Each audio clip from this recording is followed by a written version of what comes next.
Hello, I'm your English teacher. Hope all is well. Today is Monday, 17th of February 2025. I almost messed that up. 2025. I have been teaching for 23 years. I love my job. I love reading. I love writing. I love helping the kids. Which brings me to a point, many people, I tell them I'm a teacher, like, huh? You're a teacher? My God. Sounds like, like you're, a ditch digger or something, I always try to defend teachers. I'm like, yeah, I'm a teacher. I love it. It pays well. Like I get to wear a suit if I want to.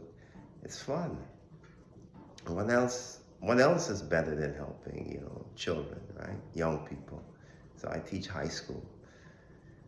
I got to thinking about this topic today, which is technology and why why I'm not really a fan of technology in the classroom.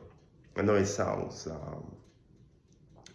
weird, right? Who's not a fan of technology, right?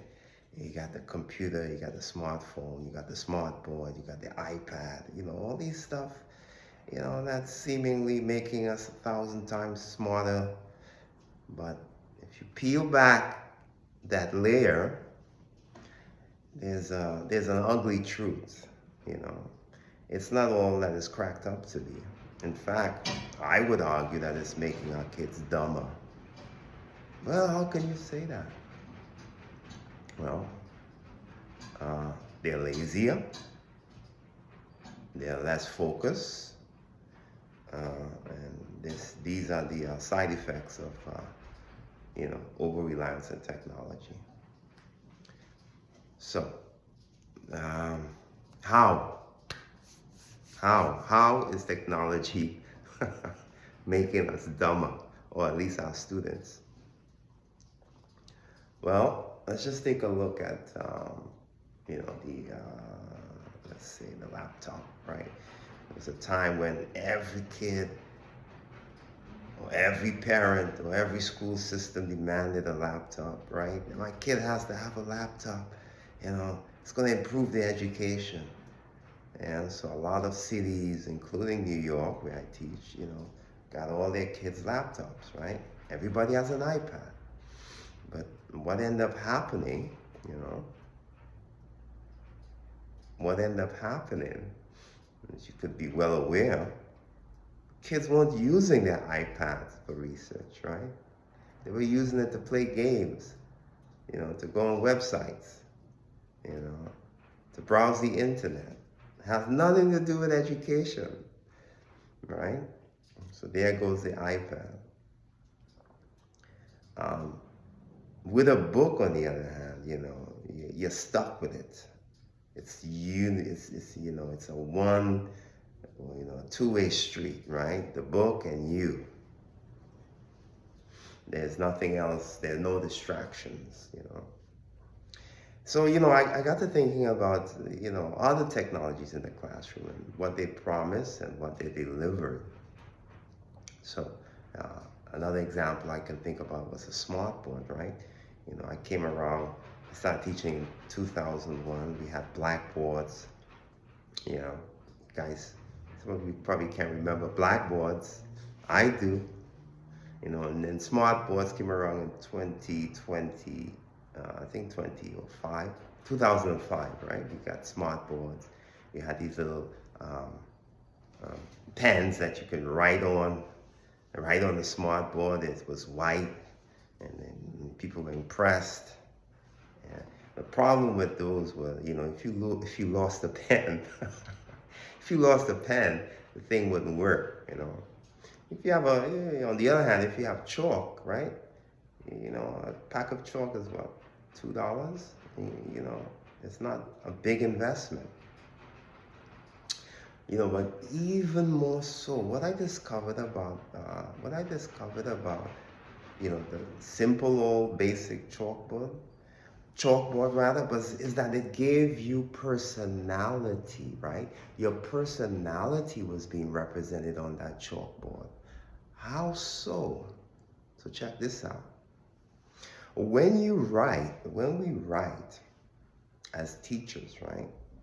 We're not simply writing, we're sharing part of our personality with our students, right? So your students are getting to see your penmanship, the spacing of words. Your students are getting to see your inward personality through your writing. Because there's things like writing analysis that tells us, writing experts that tell us how our writing is related to our personality. So when you think about it that way, right? The ability to project your writing to students it's a gift, which is lost, right? When we are immersed with these smart boards that project our images, via a computer, and it becomes cold and distant, right? I hope that makes sense, right? That writing, the physical, cursive, the penmanship is valuable to students, to our fellow human beings, and that's lost via technology, right? So on the one hand, technology is saving us time. On the other hand, it's vanquishing our humanity. So another example of technology, on this theme of technology and its downside is let's take a look at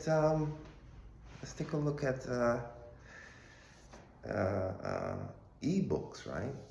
Remember Amazon had the Kindle.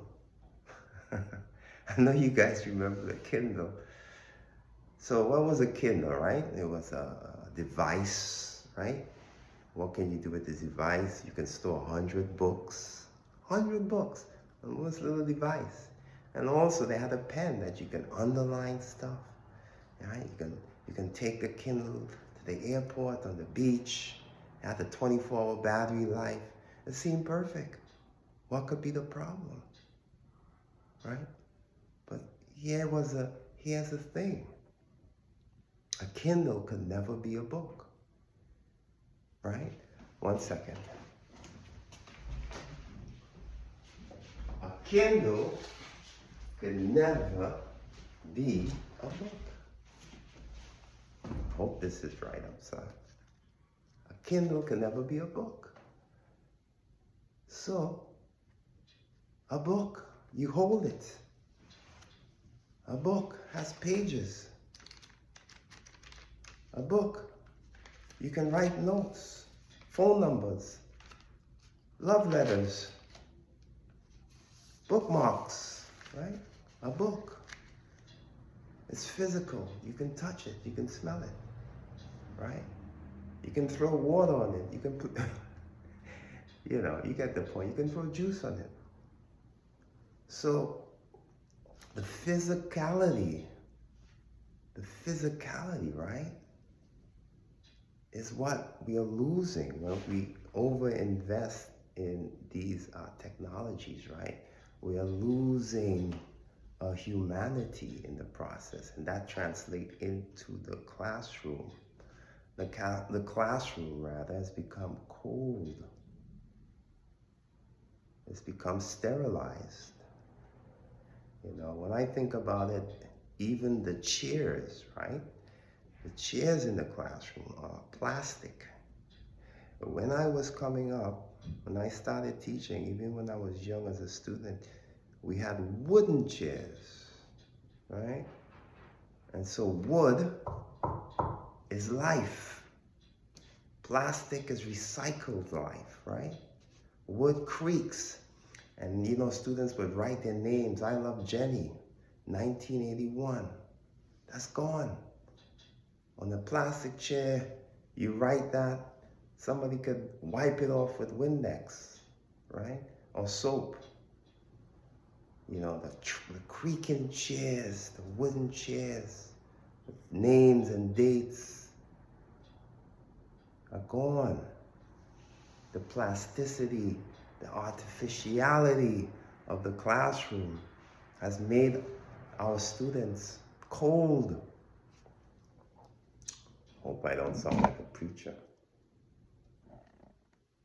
Yeah. Yeah. The sun.